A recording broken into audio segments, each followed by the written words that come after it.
Whoa, it's a beautiful day to do these reactions, man. Like it before you light it, hit the sub before you hit the bud, man. Listen, we ain't attractive no more, man. They ain't saying we sex symbols no more, bro. Let's get into this.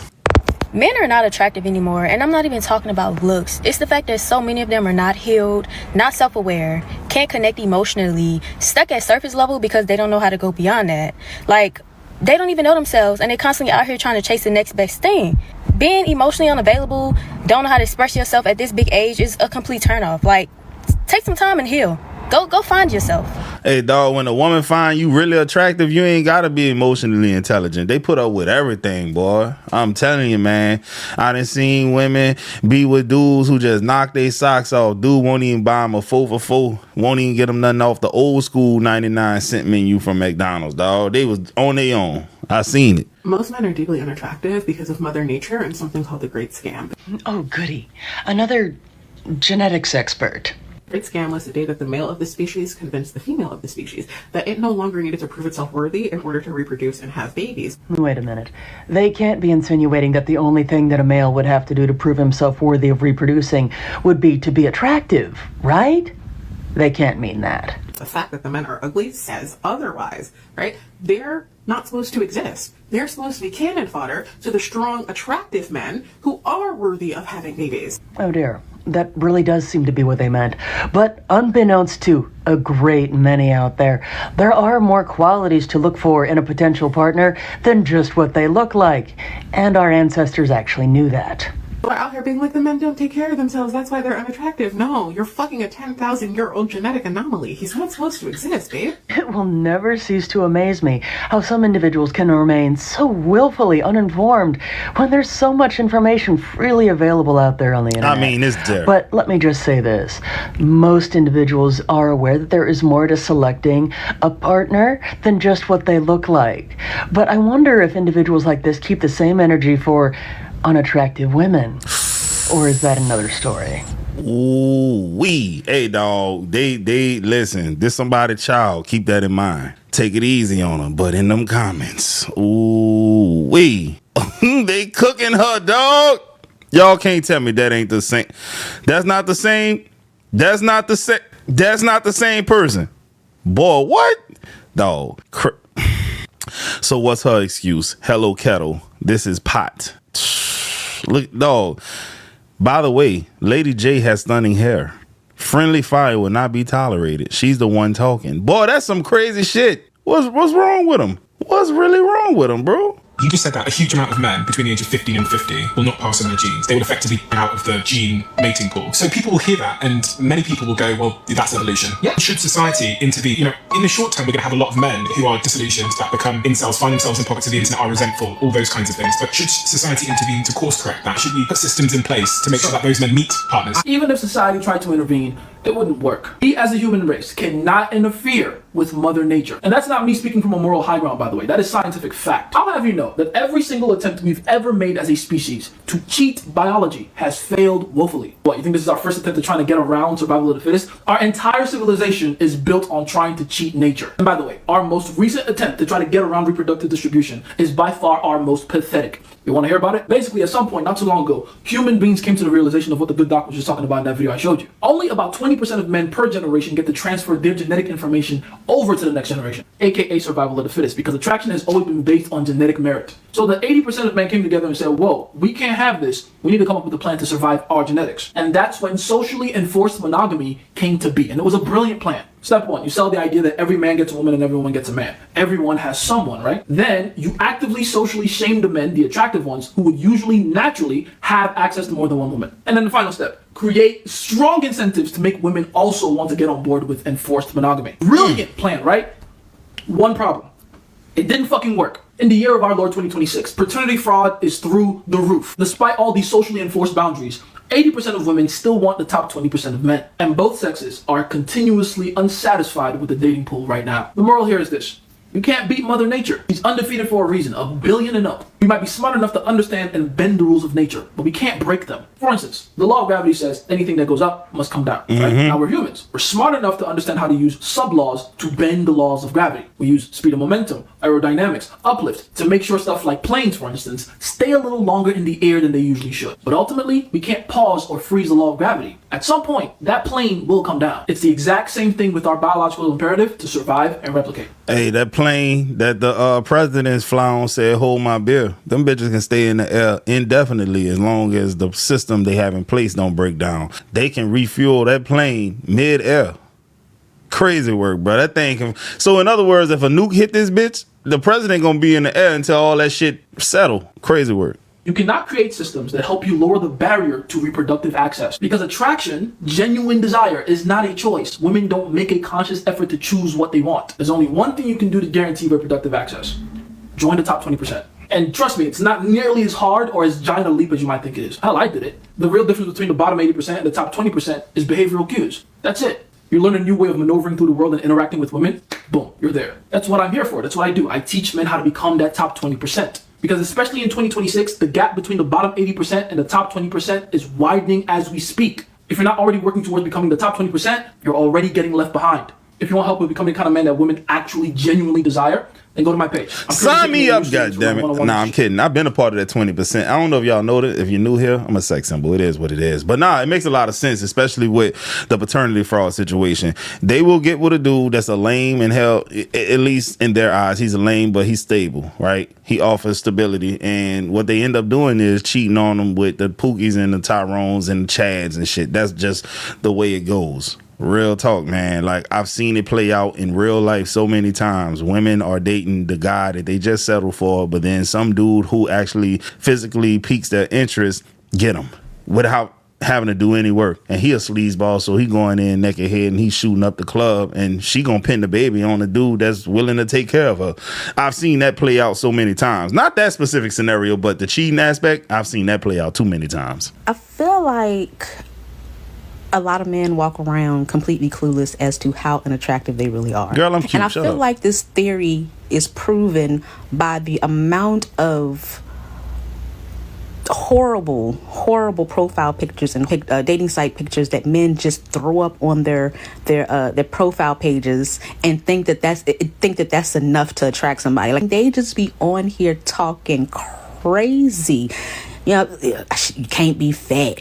I gotta be short. Gotta be thick. Gotta be this. Can't have this. Can't have this. And whole time you got a Michelin.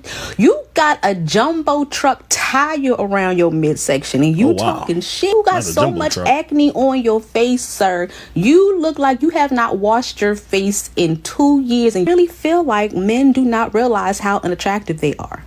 To be fair, where they live at, to the people that they are used to dealing with on a day-to-day basis, they may be attractive. They may be attracted to someone. I don't think they really realize that you're not attractive. One thing women got a lot of is the unadulterated gall, the audacity to fix their lips to speak as though they're perfect. This is crazy. One thing I would never do is get on TikTok or the internet and say most women are unattractive, because they gonna flame me up. They gonna cook me. I don't give a damn how much of a sex symbol I think I am. They gonna tell me what's real, man. Straight up, boy. Your big head ass better chill. You know what I'm saying? Real talk. Like, it's crazy. I wouldn't have no problem with a woman who's like conventionally attractive saying this. Like, if she's a 9 out of 10 or a 10 out of 10 and she's saying this, deep inside I'ma still feel some type of way, but the messenger matters. So it's crazy when I see these same men online bashing and talking about women as if they are something to look at. Like, have you seen, like, do you genuinely think that you are attractive? Do you genuinely think that you look good? Compared to all of these people out, you think that if you lined up 10 men and put them all in front of me, that you would be the one that I would pick? You would be my top choice? Ma'am, if we go to Instagram and we line you up with what we be seeing on Instagram, you think you gon'... I'm just saying. Think you would even be in my top 5? That's why I am a fan of shaming men. Oh wow. I don't go out of my way, but if you come around here with that nonsense, I'm going to that page and I'm pulling out every flaw. I'm putting it right in your face. I really feel like we need to but I'm trying to figure out who would be. They're not going to listen to a gay man because gay. They might listen to a heterosexual man. We need to find somebody to have this conversation with the men, because somebody needs to let them know that y'all are not as attractive as y'all think y'all are to be walking around here talking the shit that y'all be talking. Hey man, look, dudes know that what women want ain't always leading back to pure attractiveness. Like, he may not be the woman. I mean, he may not be the man that women see and they just say, damn, that's some fine shit. But he know he got things that women do like. He might got money.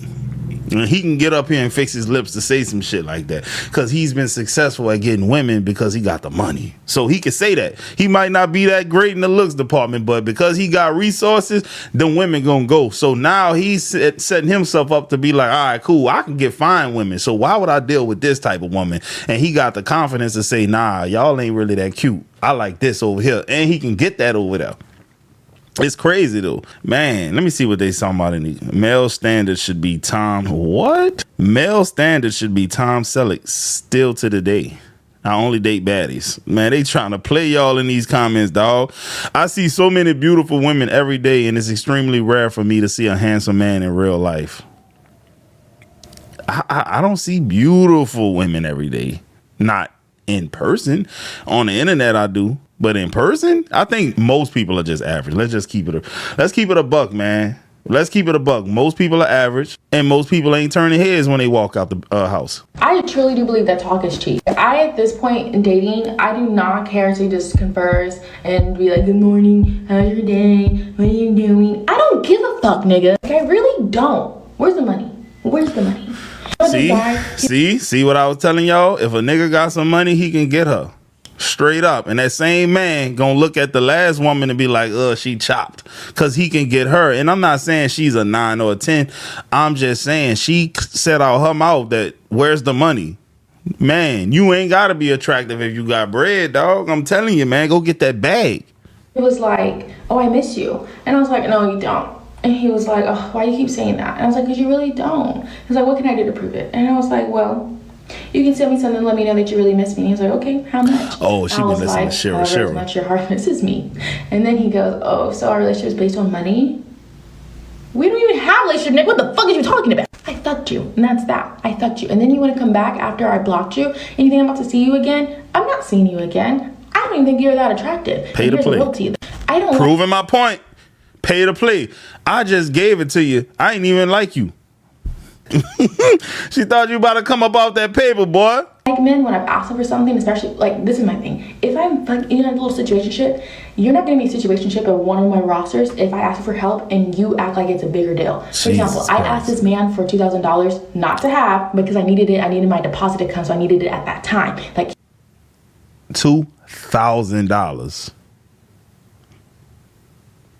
Can you loan it to me and I'll pay you back like in 3 days? And he was like, you could have said you didn't have a fucking nigga. Like, I don't know. But the thing is, I know this nigga has it. He's just being fucking weird. Like, if you don't trust me, then just say that, nigga. Just say that shit. I definitely probably would have ran off with your money because you ugly as fuck. However, no, I'm just kidding. I wouldn't have. So you let an ugly nigga beat the doonies.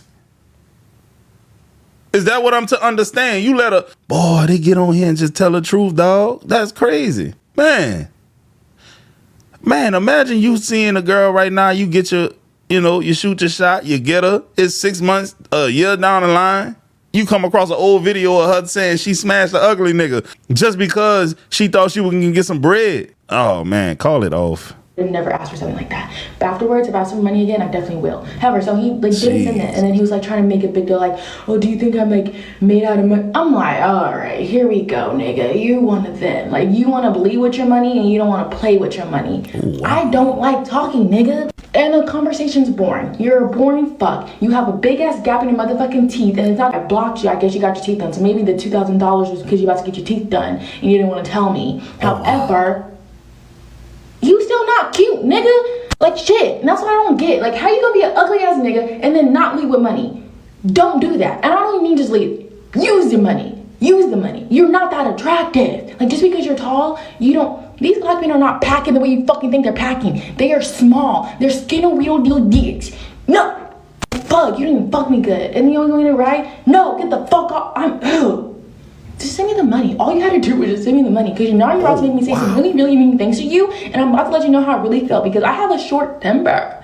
Not that short, because I should have let this nigga know way before. But yes, Jesus Christ. I said no. The relationship is not based on money though, but it just motivates me. Motivates me to fuck you better. Motivates me to actually come see you. Motivates me to actually feel like I actually want to talk to y'all. No, get the fuck off my phone. Man, that conversation wasn't dry. That gap wasn't a problem.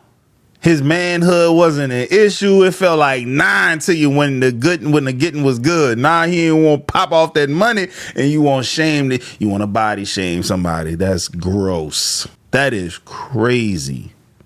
Man, I'm about to get ready for this Skool live stream that I'm about to do. Y'all be cool, man. This here, yeah, she just showed her true colors to us, man.